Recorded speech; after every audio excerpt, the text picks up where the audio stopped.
తమ్ముళ్ళు, ఆడబిడ్డలు, జై తెలుగుదేశం. ఇంకా గట్టిగా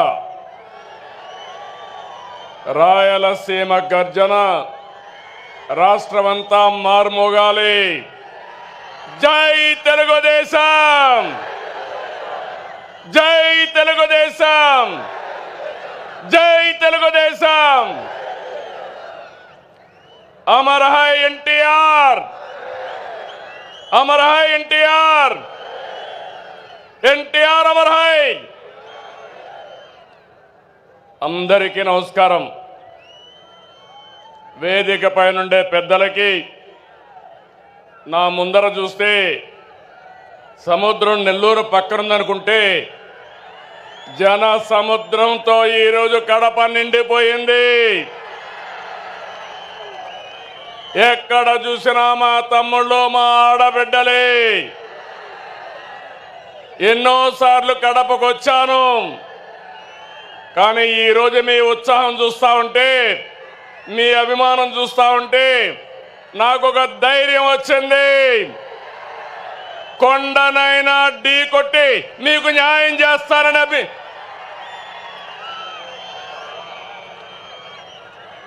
చాలా మీటింగులు పెట్టాం, మహానాడులు. ఈరోజు మహానాడు కడపలో చూస్తున్నా.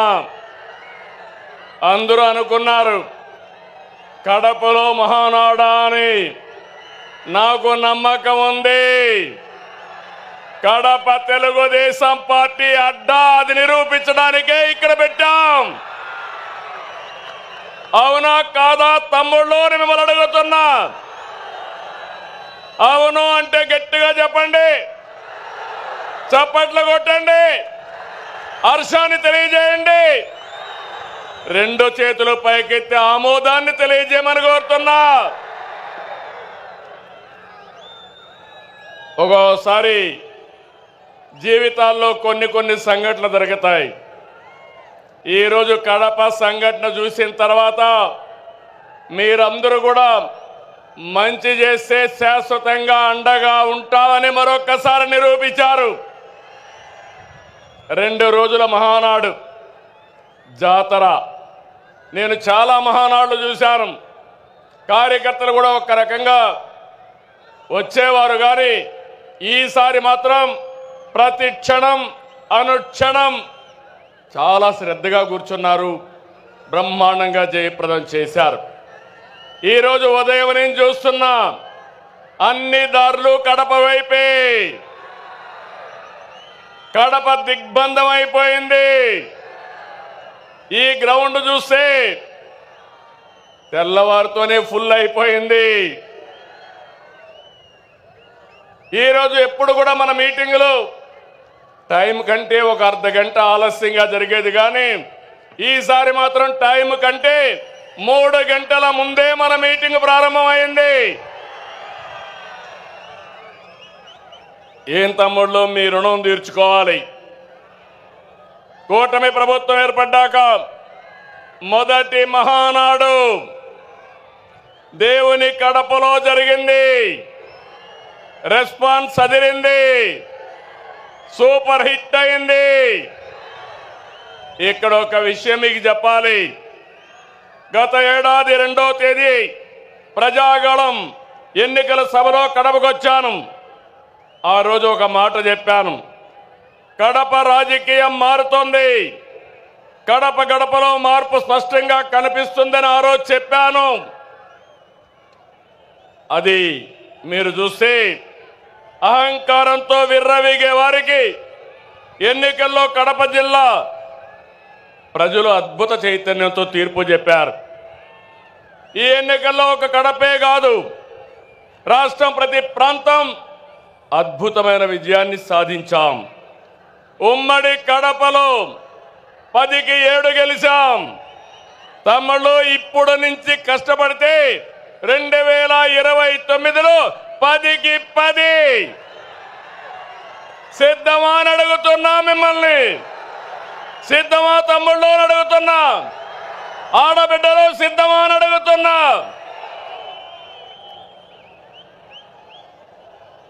ఈ ఎన్నికల్లో రాయలసీమ ప్రజలు అద్భుతమైన తీర్పిచ్చారు. 52 సీట్లకి 45 సీట్లు కూటమిని గెలిపించారు. ఇందులో టీడీపీ 40 దాకా గెలిపించారు. వైసీపీకి రాయలసీమలో 7 సీట్లు వస్తే తెలుగుదేశం కూటమికి ఒక్క ఉమ్మడి కడప జిల్లాలో 7 సీట్లు గెలిపించారు.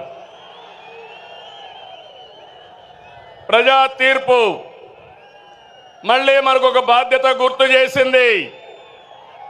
కానీ ఈ తీర్పును మనం అర్థం చేసుకున్నాం.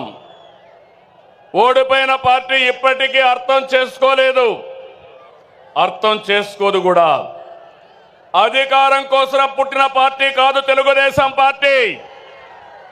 ప్రజల జీవితాల్లో మార్చడానికి, మార్పు తేవడానికి పుట్టిన పార్టీ తెలుగుదేశం పార్టీ. అవునా కాదా అని మిమ్మల్ని అడుగుతున్నా. అవునంటే గట్టిగా చెప్పండి, చప్పట్లు కొట్టి.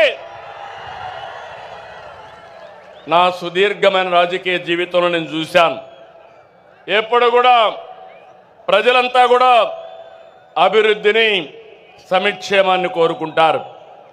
ఇంకో పక్క పార్టీ ఎలా ఉండాలో, పాలన ఎలా ఉండాలో చెప్పడంలో తెలుగుదేశం పార్టీ ప్రస్థానం ఒక కేస్ స్టడీ.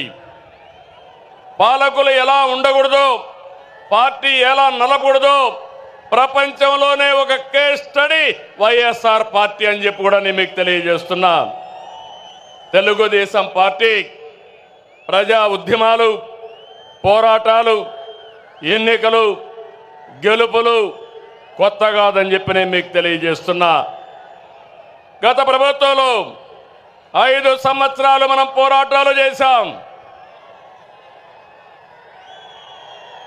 హింసా రాజకీయాలు, హత్యలు, కేసులు, అవమానాలు, అవహేళనలు, బూతులు, అణిచివేత అన్నీ ఎదుర్కొన్నారు మా తమ్ముళ్ళు,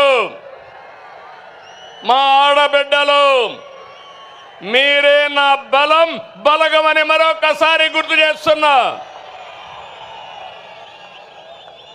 మొన్నటి విజయం వెనుక కార్యకర్తల పోరాటం ఉంది, మీ త్యాగం ఉంది, మీ కష్టం ఉంది.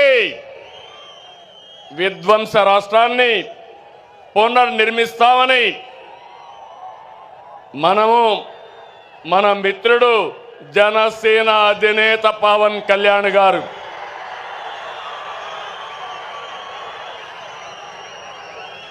అదే మరిగా నరేంద్ర మోడీ గారి నాయకత్వంలో ఉన్న బీజేపీ ముగ్గురు కలిసాం, కూటమి ఏర్పాటు చేశాం.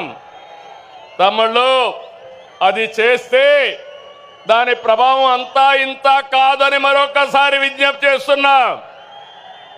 94% స్ట్రైక్ రేట్, 57% ఓట్ షేరు, అదిరిపోయే మెజారిటీలు.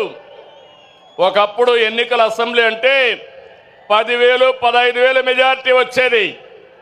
మొన్న ఎన్నికల్లో కొత్త వాళ్ళకి సీట్లు ఇచ్చిన 83 మందికి 30,000 మెజారిటీలు వచ్చాయి. 30 మందికి 50,000 మెజారిటీ వచ్చింది. 10 మందికి 70,000 వచ్చింది. ముగ్గురికి 90,000 పైన మెజారిటీ వచ్చిందంటే ఇక్కడే గాజువాక ఎమ్మెల్యే పల్లా శ్రీనివాస్ ఉన్నాడు.